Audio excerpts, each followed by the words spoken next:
मित्रों नमस्कार। ईश्वर क्या है? ईश्वर कितना शक्तिशाली है? ईश्वर से हमें क्या क्या ऊर्जा मिलती है? कैसे हम ईश्वर को जानना चाहें, कैसे जान सकते हैं?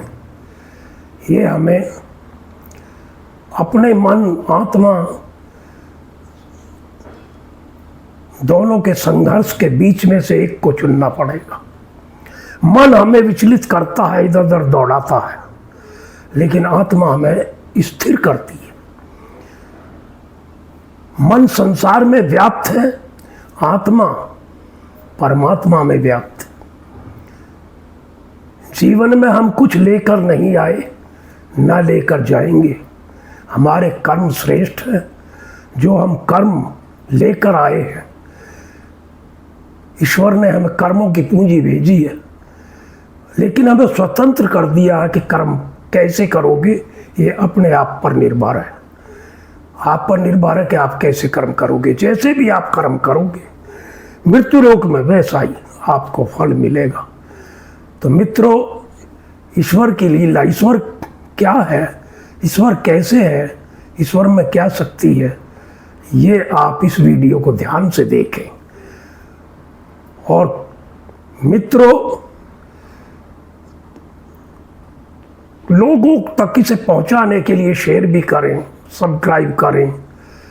मित्रों, हमारे वीडियो देखो, जितना देखोगे, सब्सक्राइब करोगे, कमेंट करोगे, हमारा हौसला भी बढ़ता है।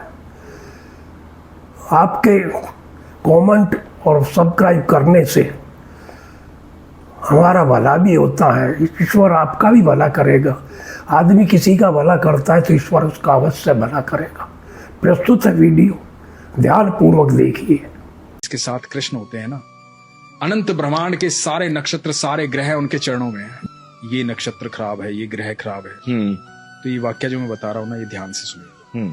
तो हुआ यूं कि जब भगवान 5 जगह मांगने आए थे कौरवों से, कहा था कि 5 जगह दे दो, पांडव आराम से रहेंगे, तुम आराम से रहना, कोई झगड़ा, कोई विवाद, कोई युद्ध नहीं।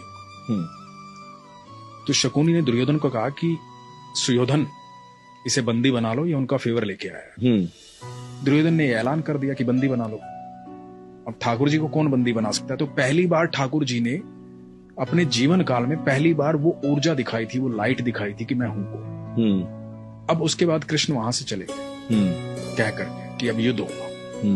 और धृतराष्ट्र ने राज ज्योतिषी को बुलाया ये जानने के लिए कि क्या होना चाहिए, क्योंकि उन दिनों एस्ट्रोलॉजी बिल्कुल, और आप सोचिए उस समय कितने प्रखंड पंडित होते हैं, प्रखंड बहुत, मतलब बहुत ग्रह नक्षत्रों की दशाएं कैसे बता देते होंगे। बिल्कुल बिल्कुल। तो राज ज्योतिषी को बुलाया, राज ज्योतिषी से पूछा कि क्या करना चाहिए बताओ।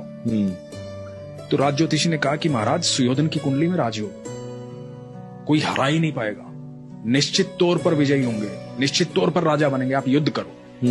और सिर्फ इस बात पर युद्ध का ऐलान हुआ और युद्ध शुरू हुआ। अब धृतराष्ट्र लगातार चिंता में था। 8 दिन बीत गए, आधी सेना निपट गई थी कौरवों की। अब ये दिखाई दे रहा था साफ साफ कि कौरव हार जाएंगे, पांडव जीतेंगे। तो फिर से बुलाया गया राज ज्योतिषी को। धृतराष्ट्र बैठे हुए हैं, महात्मा विदुर बैठे हुए हैं, और राज ज्योतिषी को पूछा गया कि भाई ये क्या हो रहा है? तो कह रहा था कि सुयोधन राजा बनेंगे। अब तो 8 दिन बीत गए, आधी से ज्यादा सेना निपट चुकी है हमारी। तो पता है राज ज्योतिषी ने क्या कहा था? कि वहां कोई है जिसने नक्षत्रों की दिशाएं बदल डाली, कोई है जो समय और परिधि से परे है, कोई है वहां। तो विदुर ने कहा था कृष्ण है वहां। ये बहुत कम लोग जानते हैं। हम जब भी मंदिर जाते हैं, भगवान के सामने जाते हैं, तो हम भगवान के सामने नतमस्तक होते हैं। इसके 2 कारण बताता हूं मैं आपको। हम भगवान के सामने नतमस्तक क्यों होते हैं, अपना सर क्यों झुकाते हैं भगवान के चरणों?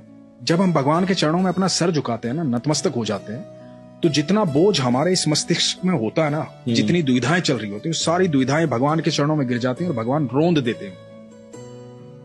और जैसे ही आप नतमस्तक होकर के उठते हैं ना, तो आपको एक अद्भुत सुकून की प्राप्ति।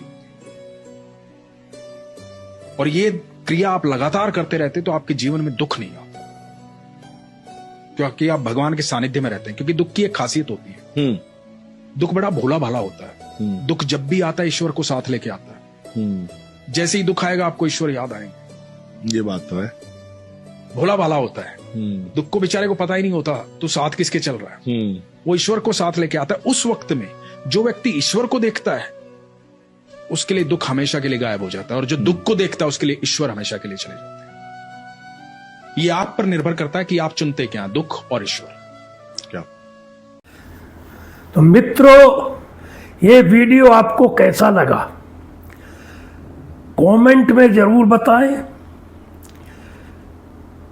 और शेयर, सब्सक्राइब, लाइक भी करें। आपके शेयर करने से, सब्सक्राइब करने से हमारा हौसला बढ़ता है। आपका तो इसमें कुछ खर्चा नहीं होता। आपसे हाथ जोड़कर रिक्वेस्ट है कि आप सब सब्सक्राइब करें, हमें फॉलो करें, ताकि अगला वीडियो बहुत जल्दी आप तक पहुंच सके। मित्रों, इसमें आपका रुपया पैसा नहीं लगता, ये भी एक नेकी का काम है, इससे भी आपको दुआई मिलेगी। धन्यवाद।